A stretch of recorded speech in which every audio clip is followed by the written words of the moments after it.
Hello friends, and welcome back to this program, Books of the Book. My name is Davey Rodriguez, and I'm so happy that you have decided to take this time and join us in this Bible study. And we are studying the Gospel of John. And we're almost finished with the Gospel, but we're still in chapter 18. And we are with Dr. John Pauline. He is the Dean of School of Religion in Loma Linda University in Loma Linda, California. And I have certainly been blessed. So if you have a Bible and you want to be blessed also with this Bible study, grab your Bible and join us again. And we are in chapters 18 and possibly some of chapter 19, right, Dr. Pauline? Mm-hmm. Yeah. Now we are in the trial of Jesus before Pilate. And we want to learn more of the setting for those who have not seen the previous chapters, the previous programs rather. Tell us, where are we? And where are we picking up in this chapter? Okay, before I do it, let me just mention to the viewing audience that we are almost rushing through the Gospel of John because it's such a big and rich gospel, and we can only touch on some highlights. And so we will be posting the scripts on my website, which is www.thebattleofarmageddon, one word, thebattleofarmageddon.com. And there you should be able to find scripts to each of these programs. And this would be program number 25. Okay. So anyway, coming back to your question, Pilate, first of all, in the Gospel of John, we've seen Jesus and his disciples in the upper room. And then they go to the garden, and then Jesus' trial before Annas, the Jewish leadership, takes place, Caiaphas. Now he's at the Roman court, and as it makes clear in chapter 18, the Jews have to do that because they don't have the power of killing anybody. They don't have the power of execution. They can judge in a lot of areas, and the Romans generally allowed Jews to judge religious matters, you see. But when it came to execution, if they wanted to execute someone, the Romans had to review the decision, sort of like a higher court, Supreme Court, if you will. So we are at the place now the Jews are submitting their petition to Pilate, and what they have decided to do is to go with a civil charge. They're saying, you know, Jesus is really a rival to Caesar. He calls himself a king, and he wants to take over and drive the Romans out. In a sense, they were accusing Jesus of the very thing that they thought Messiah would do in the end. So they're going to try to get the Romans to execute Jesus because he's a threat to Caesar. So that's the strategy that they're going in with when they come to Pilate. Now, Pilate is in this gospel, I think, very, very prominently, because in the Gospel of John, the characters tend to be representative figures. The Samaritan woman and Martha represented the second generation who had full, genuine connected faith in Jesus. Nicodemus and Pilate represent people that kind of believe.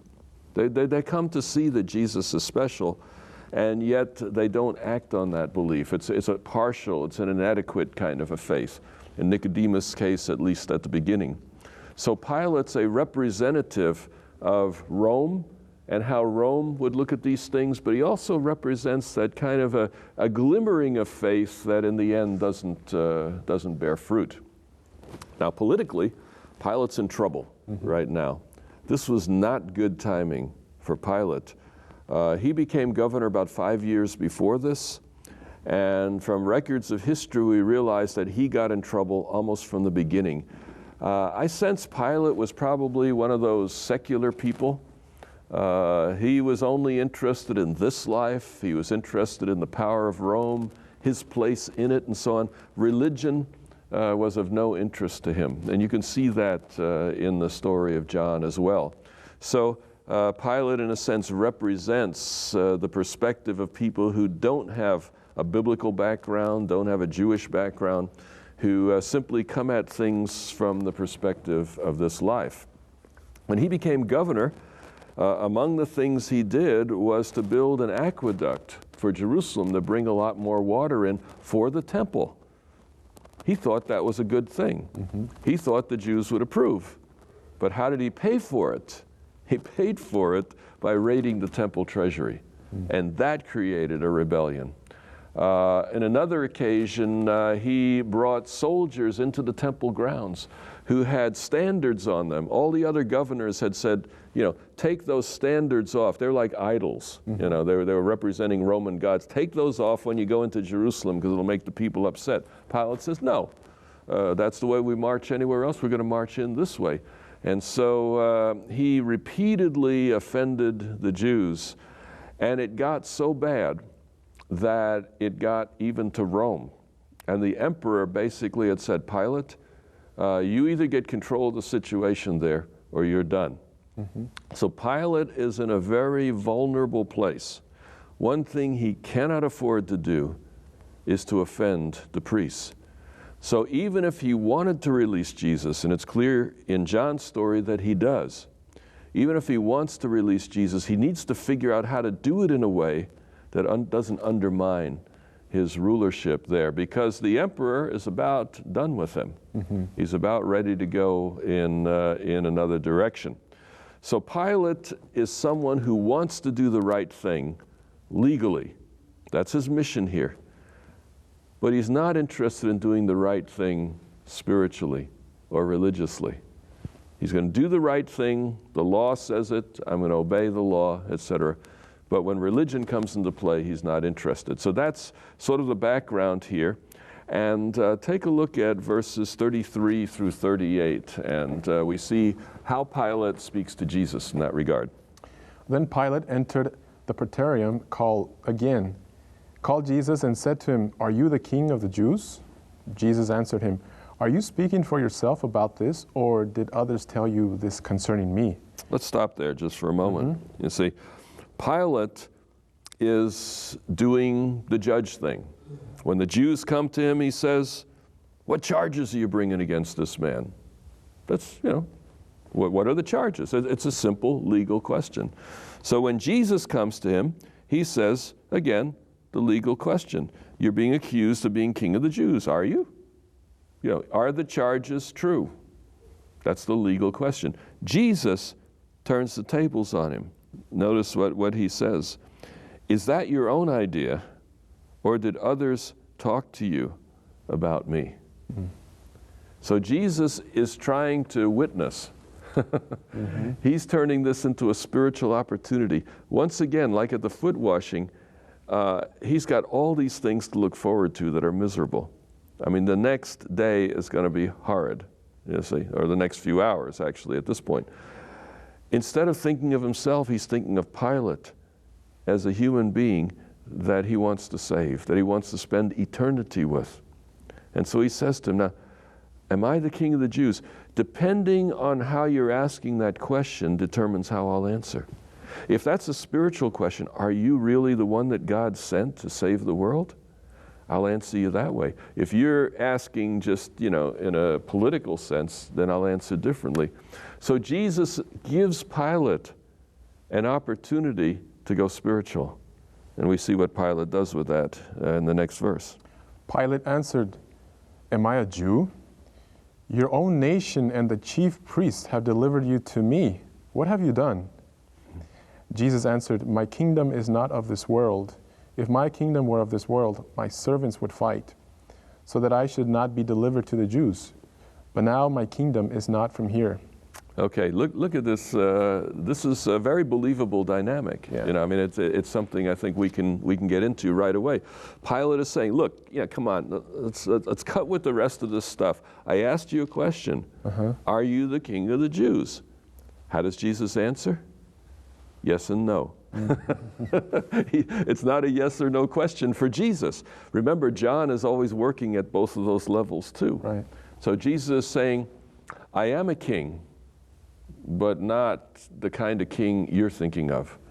I really don't fit in your jurisdiction.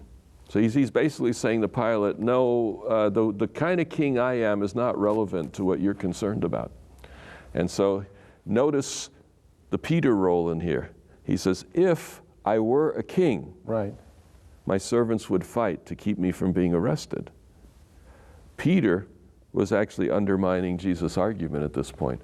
He's telling Pilate, look, I'm not the threat to Caesar. If I were a threat to Caesar, then my servants would have started a war. They didn't do that. See, Peter didn't understand Jesus. Peter didn't get the character of God and what God was trying to show through this cross. He was just getting the idea, we want to get a Messiah in place so we can conquer Rome. Notice then, going on, what does Jesus say? Pilate therefore said to him, "Are you a king then?" Jesus answered, "You say rightly that I am a king. For this cause I was born, and for this cause I have come into the world, that I should bear witness to the truth. Everyone who is of the truth hears my voice." So Pilate is still the legal guy. He's not listening to all this spiritual stuff. He's saying, answer my question. Are you a king? And Jesus is clear. He's not a king in the sense of a revolutionary threat to the Rome. He is a king in another sense. He's the king of truth. He's the king of the truth about God. And how does Pilate respond? What is? What is truth? What is truth? You know, and then he goes out.